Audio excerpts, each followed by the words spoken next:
오늘은 어제 언급했던 것처럼 이 꼬일 대로 꼬인 관계를 풀어내가는 방법에 대해서 이야기를 해보겠습니다.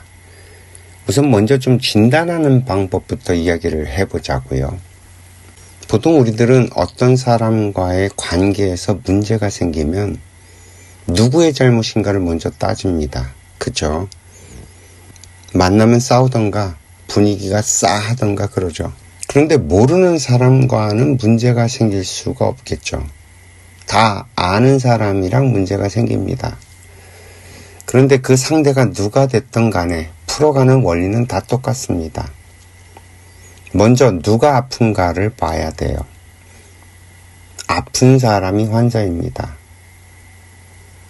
저 새끼는 지가 잘못해놓고 반성도 없이 멀쩡하게 산다면 그 사람은 환자가 아니라 그걸 보면서 열불 터지는 내가 환자입니다. 자식이 말을 안 듣는다. 그걸 보는 내 속이 뒤집어진다. 그러면 무조건 내가 환자입니다. 부모를 보면 답답하다. 그러면 역시 내가 환자입니다. 직장 상사가 환장하겠다. 그러면 내가 환자고요. 저 부하 직원 때문에 돌아버리겠다. 그러면 내가 환자입니다. 속 터지고 깝깝하고 환장하겠는 내가 환자지 멀쩡하게 잘 살고 있는 상대는 아무 문제가 없습니다. 아무리 내 눈에 그 사람이 잘못한 것처럼 보여도 아픈 건 나거든요.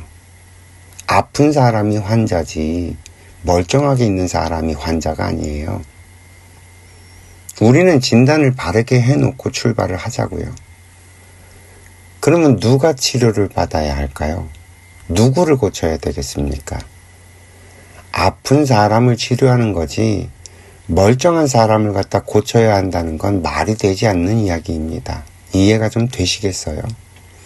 내가 아무리 저놈이 잘못한 거라고 우기고 소리쳐 봐야 아무 소용이 없습니다. 내가 아프면 무조건 내가 환자고요. 상대방은 아무 문제가 없어요. 이걸 못 받아들이는 사람이 대부분이라서 사실은 제가 이 이야기를 사람들에게 잘 하지는 않습니다. 그러나 진단을 엉뚱하게 하면요. 이 아픔은 나을 방법이 없습니다.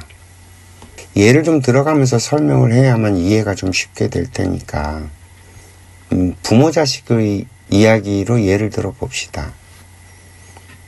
우리 인간은 저마다 자신의 인생을 살기 위해서 이 땅에 태어난 존재들입니다.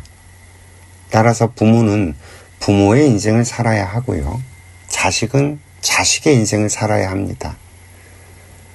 어제도 말씀을 드렸던 것처럼 부모 자식이든 그 어떤 인연이든 내가 전생에 지은 업연에 따라 그 결과로 우리는 만났습니다. 부모는 자식에게 갚아야 할 빚이 있어서 육신 하나를 만듭니다.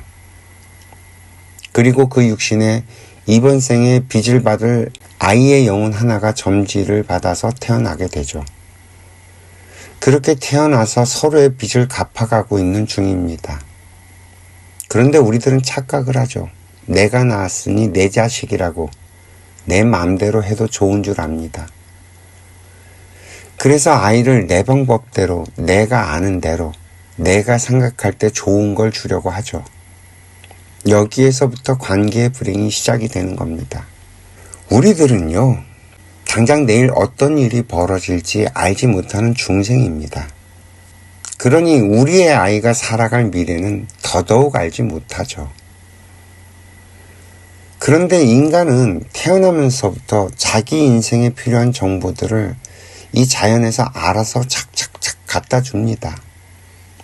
이 아이의 눈에 보이고 들리고 경험하게 되는 모든 것들은 이 아이의 미래를 살아가는 데 필요한 것들이고요. 내 아이가 무엇을 받아들이고 있는지 부모인 나는 알지 못합니다. 요즘엔 유치원만 가도 밖에서 뭔가 잔뜩 배워갖고 옵니다. 그리고는 자신이 배워갖고 온 걸 집에 와서 조잘조잘 떠들죠. 이때 아이가 떠드는 소리를 잘 받아들여 두지 않으면 우리는 아이가 뭘 배워서 아는지 알지도 못하게 됩니다. 이 사회교육을 받기 시작한 아이는 점점 내가 하는 말을 듣지 않고요. 자신의 방법대로 가려고 합니다. 아이는 자신의 인생을 살아내느라 바쁜데 부모는 자신의 생각, 자신의 잣대로 이게 맞니 저게 틀리니 해가면서 간섭을 하기 시작을 하겠죠. 이렇게 되면 부모 자식의 사이는 서로 점점 신용을 잃어가기 시작을 합니다. 이때를 갖다 아이의 자기 주장이 강해지는 시기니 어쩌니 그러는데 그게 아니에요. 서로 아는 것이 달라서 서로 각자의 인생을 살아야 하기 때문에 이러한 현상이 자연스럽게 벌어지는 것 뿐입니다.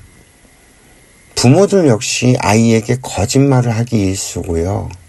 부모가 살아가는 모습조차 아이의 모범이 되기는커녕 정말 못된 것들만 보여줘서 아이가 나의 못된 것들을 배워가고 있습니다. 이처럼 부모는 점점 신용을 잃어가고 있죠. 아이 역시 마찬가지입니다. 자신의 인생을 살아가면서 놓치지 않고 착착 잘 받아가면 별 문제가 없는데 이게 지 맛에 맞는 것들만 쏙쏙쏙 빼먹어가면서 편식을 하거든요. 당연히 아는 것에 구멍이 숭숭숭 하죠. 그러다 보니 부모에게 믿음을 주지 못합니다. 이런 일들이 하루 이틀 쌓이는 게 아닌 거죠. 그러니 관계가 건강해질 수가 없습니다. 또 서로가 서로에게 자꾸 상처가 되고요. 그래서 이 부모 공부가 어느 정도 끝나고 진정한 부모가 되는 사람은 깨닫게 됩니다. 이 아이를 기르는 일이라는 게 기다림의 연속이라는 사실을 말이죠. 그리고 이 기다림의 공부가 가장 어렵다는 것을 알게 됩니다. 이렇게 오랜 시간 얽히고 설킨 그 관계를 어떻게 다시 회복하려는 건지 말이죠. 여러분들이 생각할 때 이 관계가 회복이 되겠어요? 우리들이 알고 있는 이 관념엔 오류가 너무 많습니다. 거기다가 거의 다 착한 버전의 이야기들이죠. 이 부모가 자식을 아끼고 사랑하는 것이라고 말들은 하지만 도대체 어떻게 하는 것이 아끼고 사랑해 주는 건지는 잘 모르죠. 그저 내 아이에게 내가 좋은 걸 주려고 내가 주고 싶은 걸 주면서 너를 위한다고 말을 합니다. 이 엄청난 착각인 거죠.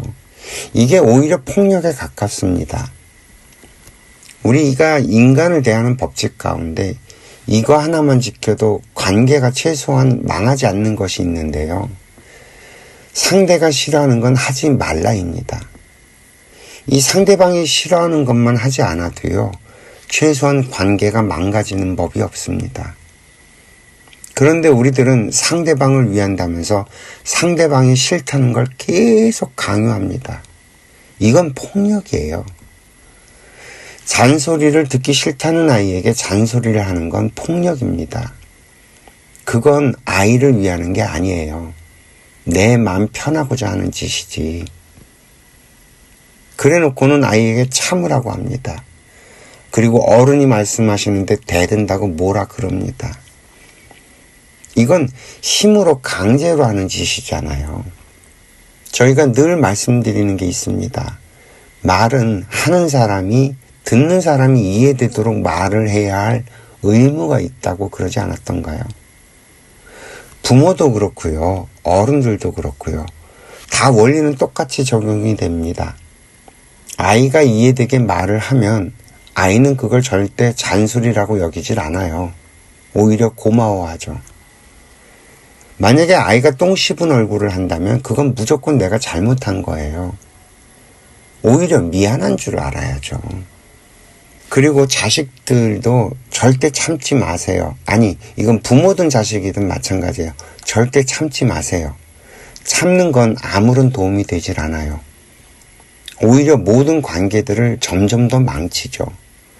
도대체 이 참는 게 미덕이라는 소리가 어떻게 만들어진 건지 말이죠. 내가 싫다고 표현을 하지 않으면 상대방은 알 수가 없잖아요. 부모든 자식이든 싫은 건 싫다고 반드시 표현을 하세요. 그 어떤 사람을 만나도요. 처음부터 싫은 건 싫다고 표현을 해야만 합니다. 다만 상대방이 무안하지 않게 설명을 하는 게 더 좋겠죠. 처음부터 정색을 하고 진지하게 정말 죄송한데 제가 이런 건 좀 감당이 안 된다고 솔직하게 이야기하세요. 그걸 참아버리게 되면요, 상대방은 계속 그래도 되는 줄 알고 아무렇지도 않게 아무렇게나 행동을 하게 됩니다. 그러니 차라리 거절하는 방법을 빨리 배우는 것이 좋습니다. 어떻게 하면 상대방의 기분을 상하지 않게 의사전달을 할 수 있는지 연구를 하세요, 차라리. 그렇게 모두 각자만의 방법을 찾아가면 됩니다. 자, 그러면 이제부터 본격적으로 꼬인 관계를 풀어가는 방법에 대한 이야기를 해봅시다. 자, 다시 한번 복기를 해봅시다. 누가 환자라 그랬죠? 아픈 사람이 환자라고 했습니다. 인간관계에서 상처를 받은 내가 환자입니다. 그럼 누굴 치료해야 할까요? 아픈 나를 치료해야 합니다. 나를 치료하는 방법은 간단합니다. 오늘 저희가 이렇게 말씀드렸던 내용을 이해하는 거예요. 우리는 서로 전생의 빚을 갚기 위해서 이 땅에 태어나서 각자 자신의 빚을 갚아가고 있는 중입니다. 이건 누구도 예외가 없습니다. 빚을 갚아내려면요, 내가 상대방에게 도움이 돼야 됩니다. 어떤 게 상대방에게 도움이 되는 건지를 따져봐야겠죠. 간단하게 말씀드리자면 저 사람의 인생을 잘 살아갈 수 있도록 해주는 겁니다.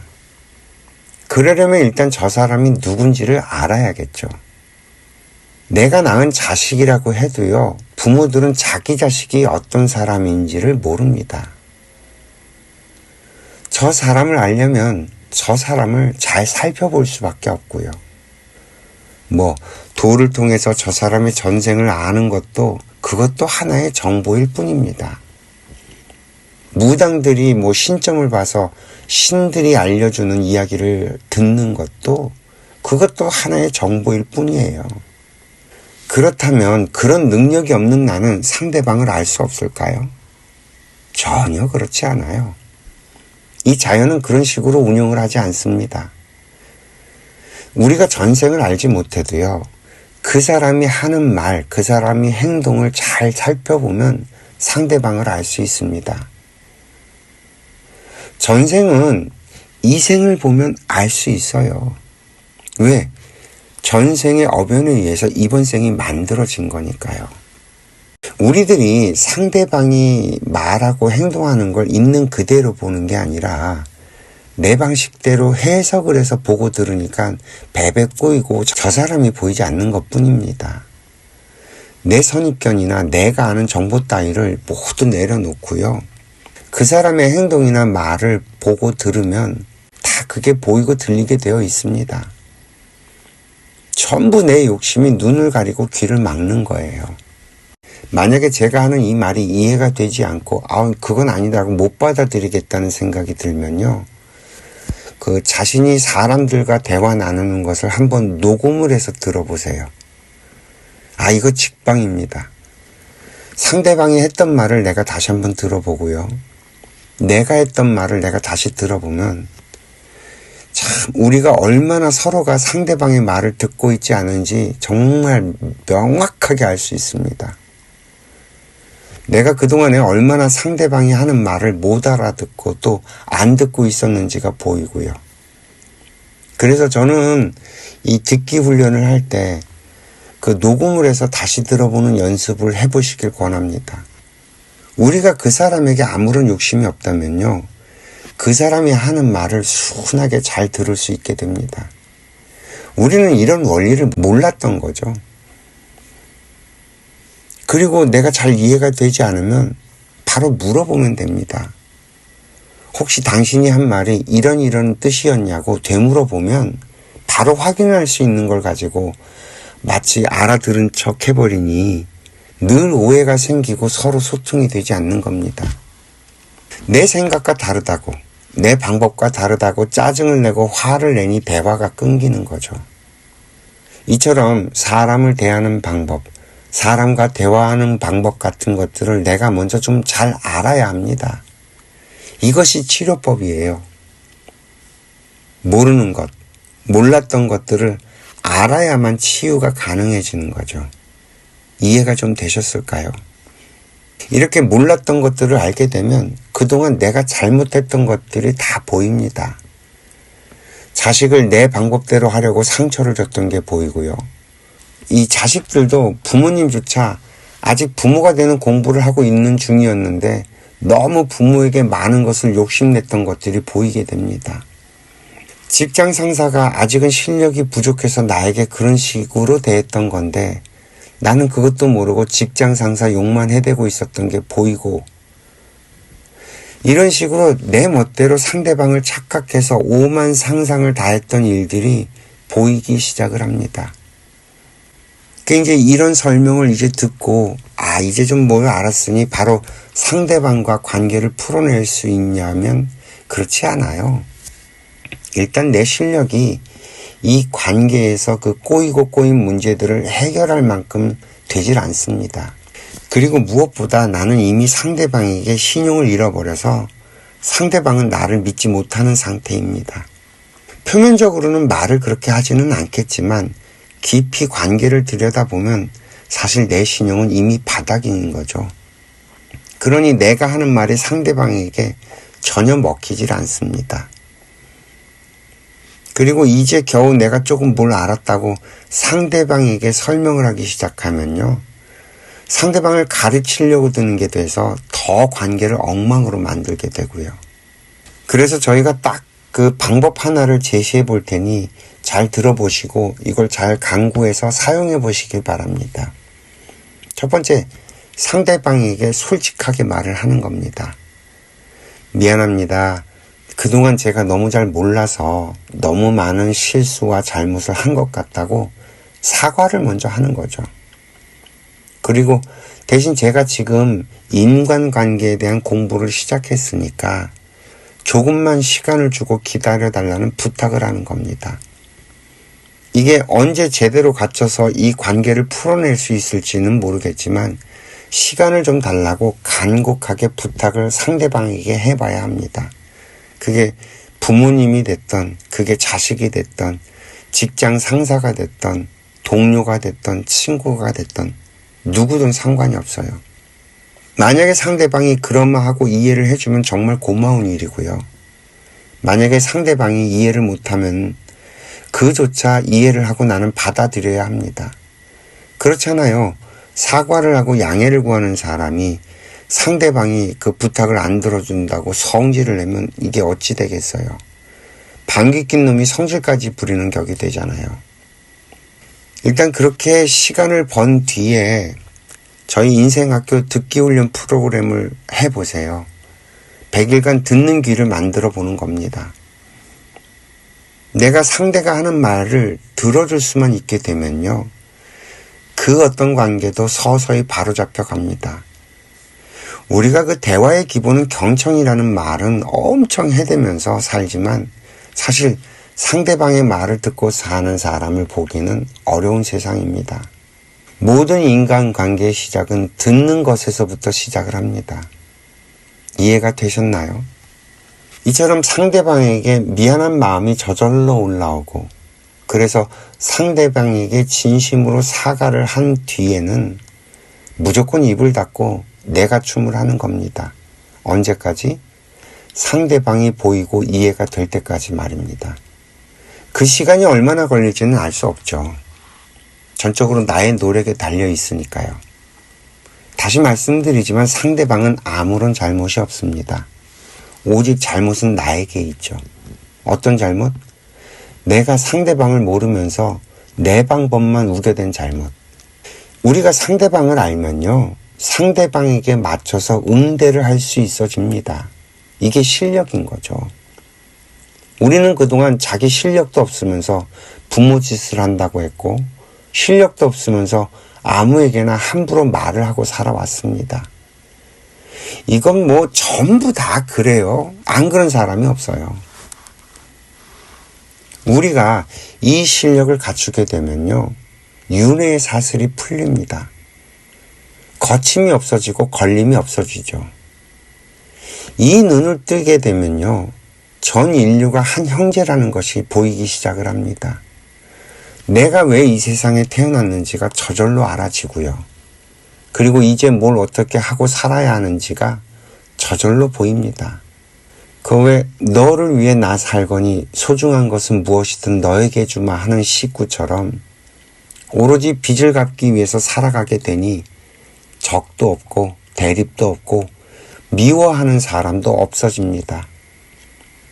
모두가 나를 좋아하고 나를 따르게 되니 내 삶은 즐거움으로 충만하게 되고요. 이 영적인 성장이 한 단을 넘어가니 다시는 불행해지지 않게 되고 말입니다. 이처럼 입을 닫고 담아두기 시작하기만 해도요, 이 모든 것들이 저절로 이루어져 갑니다. 상상이 안 가시죠? 한번 시도해보고 싶지 않으세요? 사는 게 힘든 분들, 어려워지신 분들, 아파서 누워버리게 된 분들, 더 이상 뭘 어떻게 하고 살아가야 될지 모르겠는 분들, 그리고 더 이상 살고 싶지 않은 분들, 모두 저희 인생학교에서 처방한 이 방법을 따르면 장담하건대 인생이 달라질 겁니다. 이건 100% 자신을 합니다. 부디 여러분들의 삶이 기쁘고 즐겁고 행복함으로 충만해지시길 빕니다. 오늘도 이야기 들어주셔서 감사하고요. 행복하세요.